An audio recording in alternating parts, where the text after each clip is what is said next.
May nagtanong po sa akin, paano raw po ba ang tamang proseso ng paniningil sa utang? Bago po tayo pumunta ron, unahin muna natin yung dalawang klase po ng yung dalawang uri ng utang, yung formal tsaka informal. Yung pong informal, yun po yung tao-tao lang, yung kaibigan, kamag-anak, kahit sino pa yan, tao. Tapos yung formal naman po, yan yung sa mga lending, financing, bangko, may mga kumpanya. Okay.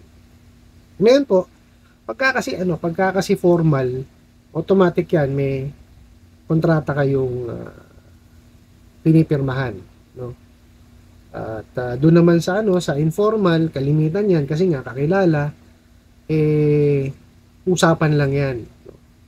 Ang disadvantage kasi noon, pagka kuwari hindi nakatupad dun sa kanilang usapan at humantong sa demandahan, walang interest na sisingilin, no, na pwede kang singilin. Wala siyang interest na pwedeng ibigay. Kasi nga, usapan lang. Wala kang proof na Unlike pagka yan, formal, no, sa kumpanya, nakasulat. So, kung ano yung nakasaad doon sa kontrata, yun yung pwedeng singilin sa inyo pagka humantong na sa korte. Kung hahantong sa korte. Yun po yung advantage and disadvantage ng dalawa. Okay, punta tayo dun sa paraan kung paano ang paniningil. Okay. Marami yung klase yan. Okay, yung sa unang step niyan, no, is yung pagtawag, pwede kang i-SMS, no? Pwede kang i-email, no? Sa tawag, pwede sa telepono, Viber, Messenger. Yung sa SMS naman, sa messaging naman, pwedeng SMS, Viber, Messenger. Pwede yung kahit anong pwede kayong makontak, no? So pwede ron, no? Pwede rin hong mag-house visit. Okay? Depende ho sa estado ng account niyo. Okay? Kasi kung nasa early stage pa lang yan, tawag-tawag pa lang yan. Diba? Hi, hello, kumbaga,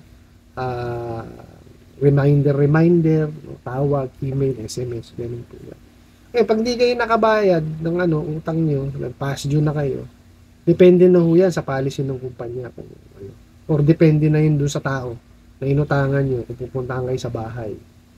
Okay? Kasi may mga individual talaga pupunta sa bahay. Meron namang mga kumpanya na talagang pumupunta sa bahay pagka hindi nakabayad. Ngayon, ang importante po, habang ginagawa yung early stage ng pangungulekta, yung pagtawag, pag-SMS, tsaka yung pagpunta sa bahay, kailangan sinusunod yung kautusan po ni SEC na prohibition on unfair debt collection practices. No? Kailangan po masunod yun. No? Actually, masesegue lang ako saglit. No? Actually, kaya ako ginawa ito is para ho ito dun sa ginagawa ng mga online lending apps, yung mga OLA. Yung hindi tamang pangungulekta. Kaya ako ginawa ito. No? Kasi napakarami na ho talagang nagme-message sa akin na Boss Ray, bakit ganito sila mangolekta sa akin? Bakit ganito ang ginagawa nila sa akin? Tama ba to? Sa totoo lang, hindi ko masagot Kasi wala ho ako dun sa kumbaga hindi ko alam kung ano talaga yung gusto nilang mangyari. Bakit sila ganun maningil?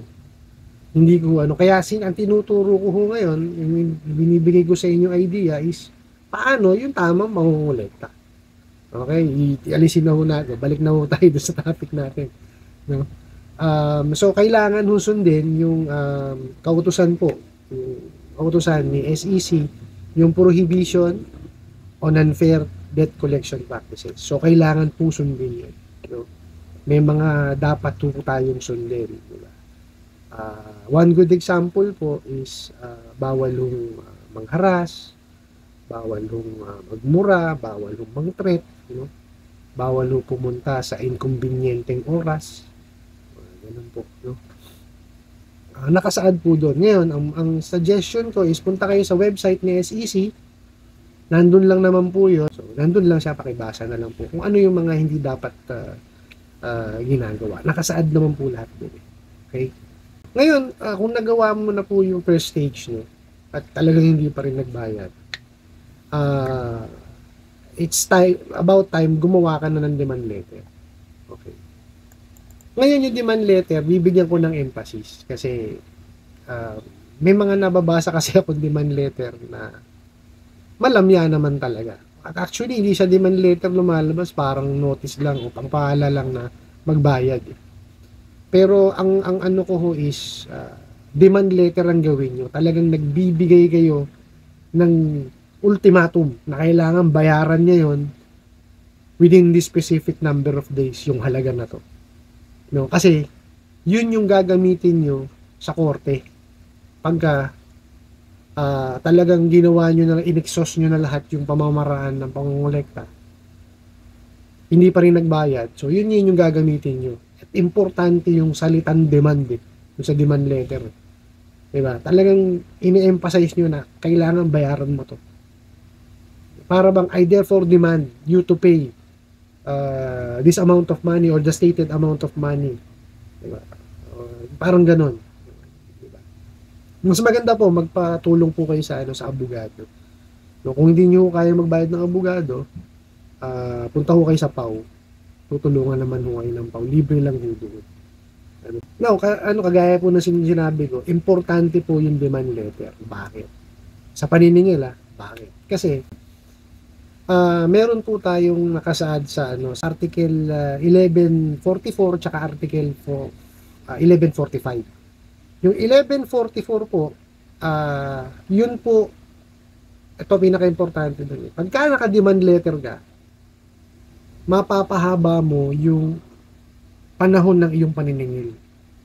Okay? Kasi may prescribed po yung period yung paniningil. Okay?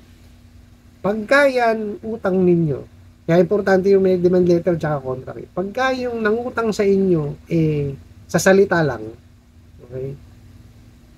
Ang prescribed period po dyan, 6 years lang. Okay? Pero po, pagka yan, may kontrata, 10 years yan, mas mahaba. Diba? So, ito ngayon ang nakakatuwa dyan.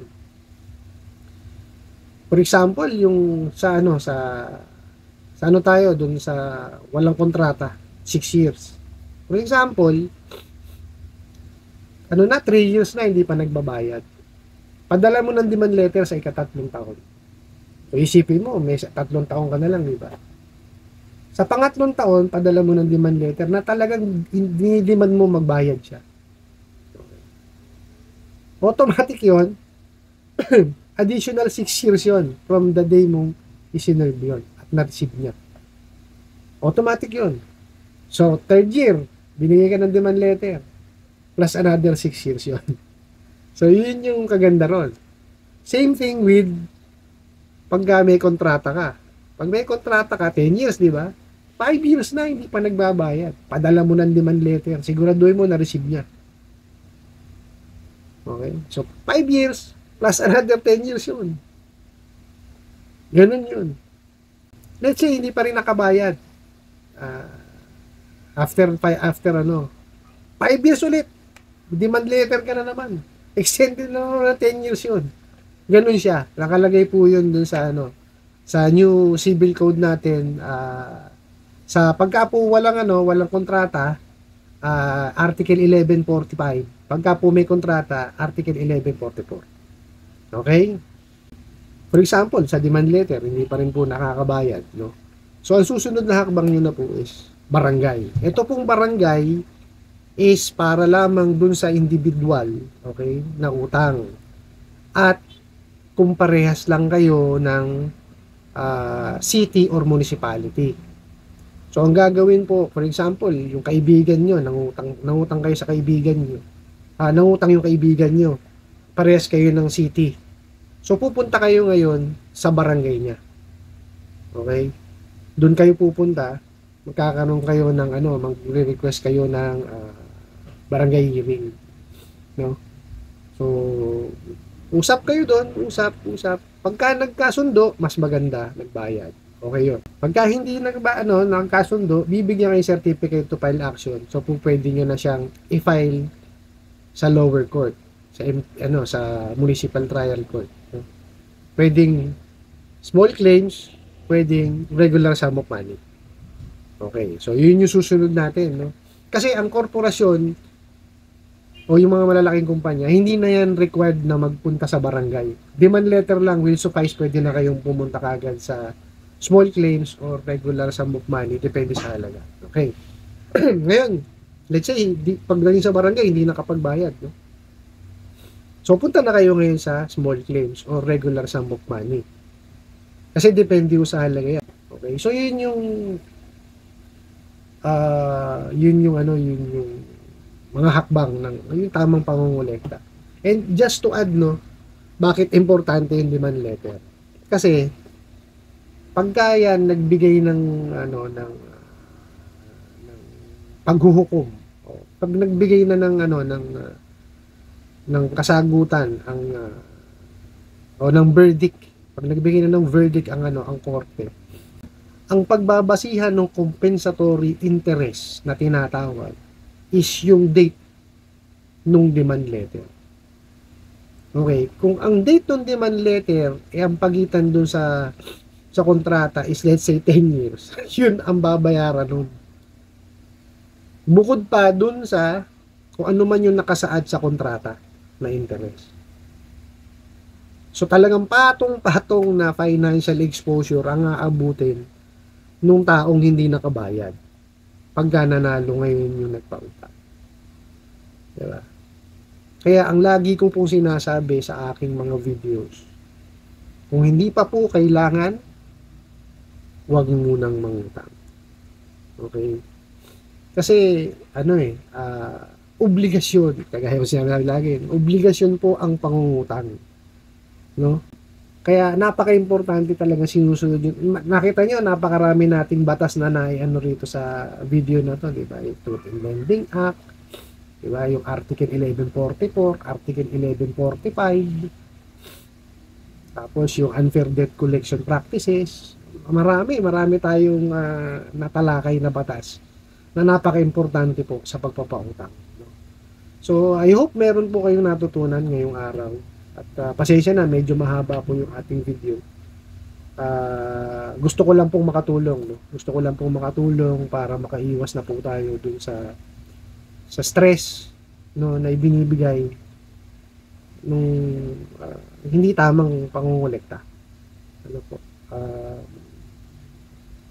Maraming salamat po sa pagsuporta at hanggang sa muli. Yun lang.